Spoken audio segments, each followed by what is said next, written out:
جی السلام علیکم، کیا حال ہے آپ لوگوں کا؟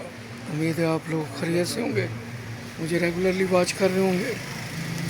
آج کے ولاگ میں آپ کو دو بزرگوں کی جو پرانی کہاوتیں ہیں، قصے ہیں، وہ بتانے جاؤں گا۔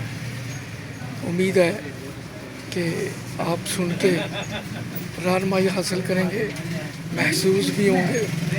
مجھے اپنی دعاؤں میں یاد رکھیں گے۔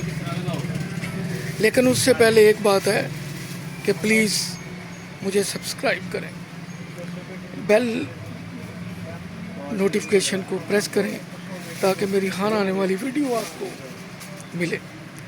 تو آگے چلنے سے پہلے ذرا تھوڑا سا آپ کو ایک اور ہنٹ دے دوں۔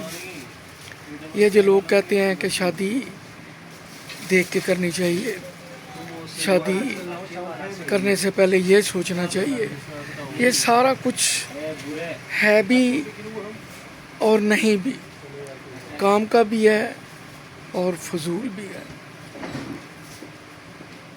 ایک بات ضرور ہے کہ اگر آپ بہت خوبصورت لڑکی ڈھونڈتے ہیں تو یاد رکھیں، شمع کے پروانے شمع کا پیچھا نہیں چھوڑتے۔ اور اگر لڑکی خوبصورت لڑکا ڈھونڈتی ہے تو وہاں بھی یہی ہے کہ جو پروانے ہیں، جو شمعیں ہیں، ان کو ایک دوسرے کی تلاش رہتی ہے۔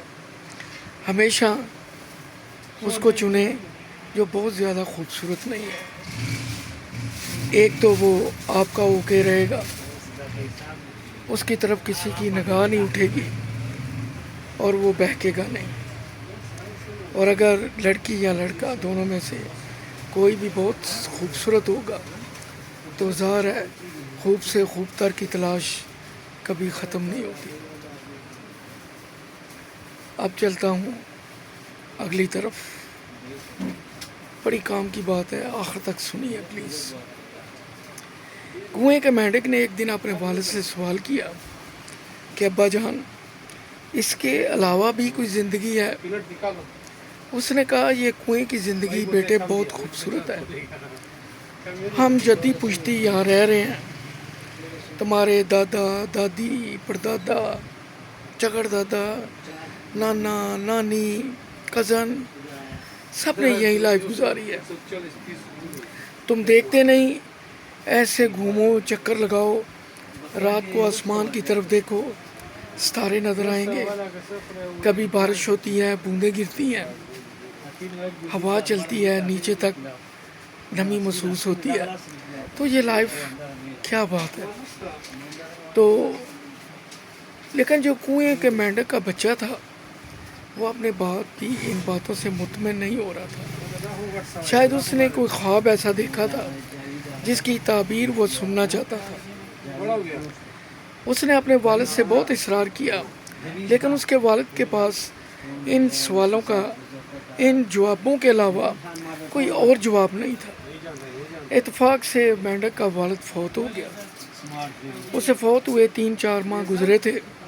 بارشیں ہوئیں، سیلاب آیا، باڑھ آئی، کنواں بھر گیا۔ جب کنواں بھر گیا تو مینڈک کا بچہ پانی کے ساتھ بہہ کے گاؤں کے تالاب میں جوڑ میں چلا گیا۔ وہاں اس نے دیکھا تو بھینسیں، گائیں، عورتیں گاؤں کی کپڑے دھو رہی ہیں، لوگ آتے جاتے دیکھ رہا ہے۔ ایک منظر تھا، لینڈسکیپ تھا۔ تو مینڈک کا بچہ کہنے لگا، یار کاش میرا والدہ زندہ ہوتا تو اسے میں بتاتا کہ کنویں کے علاوہ بھی ابا کوئی زندگی ہے۔ لیکن کہتا ہے افسوس آج میرا والد نہیں ہے۔ تو روزانہ یہی سوچتا، تالاب میں، جوہڑ میں ایک کنارے سے دوسرے کنارے جاتا، چھلانگیں لگاتا، خوش ہوتا۔ اسی طرح دن گزرتے گئے۔ 3-4 ماہ بعد سیلاب آیا زوروں کا، اور تالاب بھر گیا اور پانی بہا کے اسے نہر میں لے گیا۔ اور نہر میں کنارہ دور تھا، لیکن آمنے سامنے کنارہ تھا، لیکن دائیں بائیں کچھ بھی نہیں تھا۔ وہ پانی کے ساتھ بہتا جاتا اور ذہن میں یہ باتیں دہراتا جاتا، کاش میرا والد زندہ ہوتا تو آج دیکھتا کہ کنویں کی زندگی بیکار تھی، تالاب کی جوڑ کی بہتر تھی، اور یہ دریا کی نہر کی اس سے بہتر ہے۔ نہر جا کے دریا میں گرتی ہے انہی سوچوں میں، تو دریا کے پاٹ بہت چوڑے ہوتے ہیں، گہرائی بھی ہوتی ہے، وہاں پہ لہریں بھی ہوتی ہیں، اور مختلف نوع کے جو آبی جانور ہیں وہ ہوتے ہیں، پرندے آ کے وہاں بیٹھتے ہیں کناروں پہ پانی پہ۔ تو پھر اس کے ذہن میں خیال آتا ہے کہ کاش میرا والد زندہ ہوتا اور دیکھتا کہ کنویں کی زندگی تو کچھ بھی نہیں، جو جوہر تالاب کی میں نے دیکھی ہے وہ بھی بیکار تھی، جو نہر کی تھی اچھی تھی، لیکن دریا کے مقابلے میں وہ بھی کچھ نہیں۔ انہی سوچوں میں گم موج مستیاں کرتا ہوا ایک دن دریا جا کے سمندر میں گرتا ہے۔ جب سمندر میں گرتا ہے تو اس کا ساحل ہوتا ہے، دوسرا کنارہ اس کو نظر نہیں آتا۔ وہ تہہ تک جانے کی کوشش کرتا ہے لیکن اس کی ہمت جواب دے دیتی ہے۔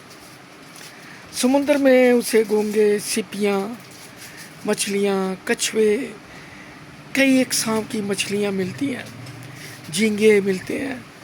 وہ دیکھ کے پریشان ہو جاتا ہے، پھر اسے اپنا والد یاد آتا ہے اور وہ سوچتا ہے کہ کاش میرا والد زندہ ہوتا تو میں اسے بتاتا کہ ابا جان یہ دیکھیں آپ مجھے کیا کہتے تھے اور یہاں پہ کیا ہے۔ تو من ہی من میں کہنے لگا کہ کنویں کی زندگی بالکل بیکار تھی، جو جوہر کی تھی وہ تھوڑی اچھی تھی، نہر کے اس سے اچھی تھی، دریا کی بہترین تھی، لیکن جو سمندر کی ہے وہ لاجواب ہے۔ لیکن ایک اور بات سن کے وہ پریشان ہو گیا، سوچتا تھا، اس کے ذہن میں مختلف سوال اٹھتے تھے۔ تو یوں ہی اس کے ذہن میں سوال آیا، اپنے آپ سے کہنے لگا کہ دیکھو کنویں کے بعد جوہر، تالاب، نہر، دریا، اب سمندر کے بعد بھی کچھ ہے جس کا مجھے علم نہیں۔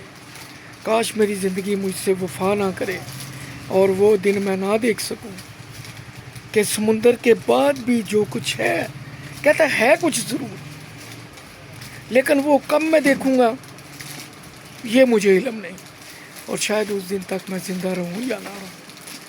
پھر اس کے ذہن میں اس کا باپ آیا تو اسے یہی خیال آیا کہ کاش میرا باپ زندہ ہوتا اور اس سے میں بتاتا۔ پلیز مجھے سبسکرائب کریں، لائک کریں، شیئر کریں، کمنٹس لکھیں۔